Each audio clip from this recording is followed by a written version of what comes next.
Thank you, Anand, faculty, families, alums, both old and new. Thanks for inviting me to speak here today. Graduates, sounds nice, doesn't it? Give yourself a hand. Come on, give it up for yourself.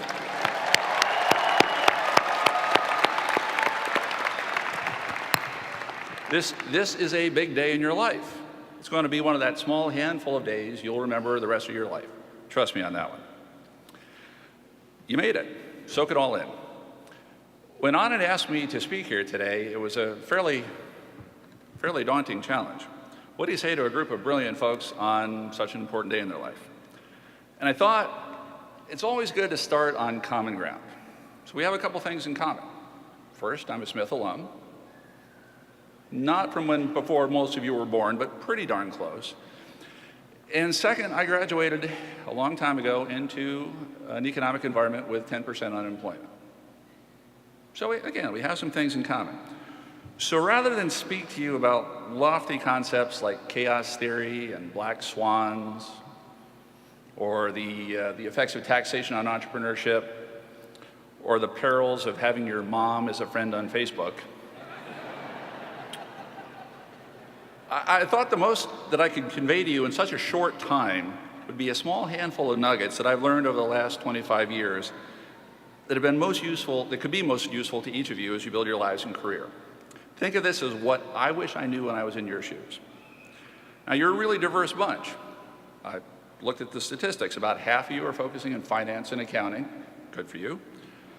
About a quarter of you are focused in what I'll broadly call operations. I apologize for lumping a lot of people together there. And another quarter are dreamers like me. You're in marketing and entrepreneurship. I knew that was going to work. So in my experience, there's a fundamental message that links all of these broad sets of interests, aspirations, and economic times together. And it's really simple. Be a leader. And I define leadership pretty simply. Have a vision. Have the courage to make it happen. And make others believe. So here's the big nugget. Here's the big nugget. What we geeks like to call the high order bit. I'm an engineer too. Leadership starts with yourself.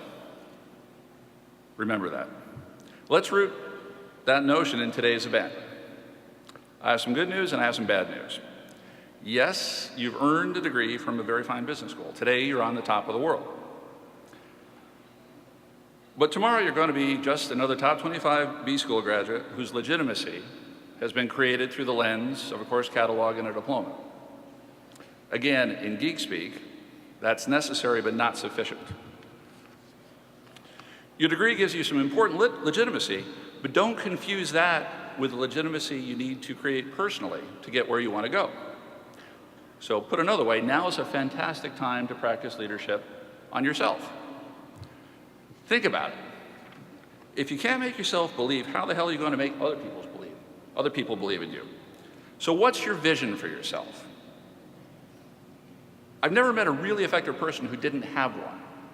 One of the best I've ever heard is from a venture guy, and they always call them venture guys, not venture capitalists. I don't know why. His vision for himself was professor of capitalism. Now, I doubt he ever planned on being a venture capitalist by any Wikipedia definition, but that's exactly what he found himself doing, and he fulfilled that vision. So don't assume legitimacy. Don't search for legitimacy. Create it for yourself today. So once you've created that vision, your own legitimacy, you need the courage to make it so. Now, courage can be pretty ethereal, but let's define it pretty simply as the ability to claim your vision, the ability to see it through tough times, and the ability to refuse to give up. I'd encourage all of you to read If by Rudyard Kipling. He synthesizes courage with a very simple phrase: fulfilling the unforgiving minute with 60 seconds worth of distance run. And I want you to focus on unforgiving when you think of courage. From my experience as an entrepreneur, I remember a time in a company that I started where, and if there are any CPAs in the room here, just close your ears for a minute here. It wasn't illegal, but just in the company I started, we had about $3,000 of cash in the bank, a bunch of aging accounts payable, 30 employees. $3,000 of cash, 30 employees. So after we wrote the last check, I turned to my controller, Roy, and I said, Roy, let's soak this in. This is going to be big one way or the other. Because we had 13 days precisely to raise enough money to meet the next payroll. I tell you what, that felt pretty unforgiving. But it was time to summon some courage. We didn't give up. We did our 60 seconds worth of distance run, and we went on to a pretty fancy outcome. Something that we were all proud of. So when things feel unforgiving, it's time to summon courage right now. Now let's expand the leadership to others, making them believe in you, in your vision, and in each other. Now, okay, one more cheer for your aspiring entrepreneurs out there. Okay, that wasn't as good as last time. I'll tell you what, there's nothing quite like coming home on a rainy Friday night, walk in the back door, say hi to my wife who is working, has 2 kids under the age of 3, is pregnant with a 3rd, and telling her that I'm on salary holiday from the company that I started. Now, all I remember after uttering those words was what I'll call a spirited and graphic monologue from her that formed a real test in making somebody believe. So here's the trick. Words matter. Give your vision a handle, something that can be explained in a few words or a simple sentence. Repeat it often. It becomes part of your bones and the bones of your organization and team. It's true for anything, including dealing with my fairly angry wife on that rainy night. So for your entrepreneurs and marketers, your vision needs a name. Think about it. Consider Under Armour. That's pretty simple. Got that one. Netflix. Great vision, great name. Got that one. Berkshire Hathaway. Well, that one's a little more complicated, but the name comes from a failed textile company. But the sage of Omaha, Buffett, has coupled that name with a vision where the company's compounded book value growth will exceed 20% every year. At that level, his vision is pretty simple. As Anand said, a friend of mine and I, we started a company called At Mobile. The thought was bringing the internet to cell phones. So you were either at work, at home, or at mobile. Pretty simple when you look at it, simple and believable. Now the same holds true when you're leading a functional group. But in that case, it's more of a mantra than a name. Now, over half of you have focused in finance. Okay. Those halves. The first time I served as a CFO, I needed a vision or a mantra that would lead the team I had just inherited. And I'd also never been a finance guy, so I couldn't lace it with fancy expressions like economic value added, things like that. And the result was pretty simple, and it hasn't failed me in 2 decades.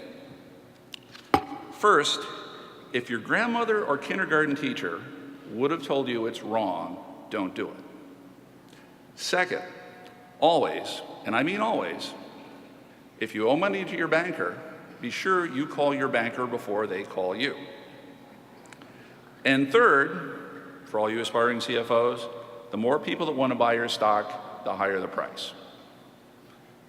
That was our mantra. It was very simple, and everyone in the group lived it. So keep it simple and repeat often. Now let's get to belief in each other.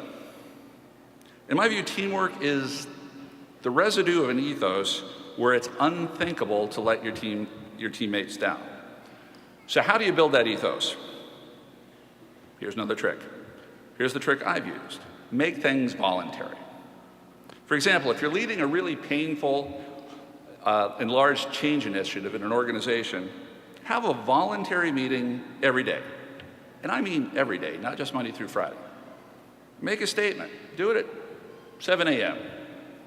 Don't talk about what's working. Talk about what isn't working, what's blocking people from getting things done, and talk about fixing problems. But remember, make it voluntary and have a really simple criteria for attendance. If you're not letting yourself down or your team down by not showing up, then don't show up. What you're going to find is your believers will follow you, and those who are waiting to see what will happen will fall by the wayside. Vision, courage, belief. Why do these things matter so much today? It's really pretty simple. Professional life is a brutal meritocracy, especially in economic times like these. Legitimacy will not be given to you past today when you get your diploma. Tomorrow, you'll have to create it out of whatever raw material you can find and create. In short, that's what I wish I knew when I was in your shoes. And remember, actions matter more than ambitions. And don't forget urgency. One of my favorite quotes of all time is from General George Patton. A good plan violently executed right now is a hell of a lot better than a perfect plan executed a week from now. So be a leader, start with yourself, and do it now. Thank you.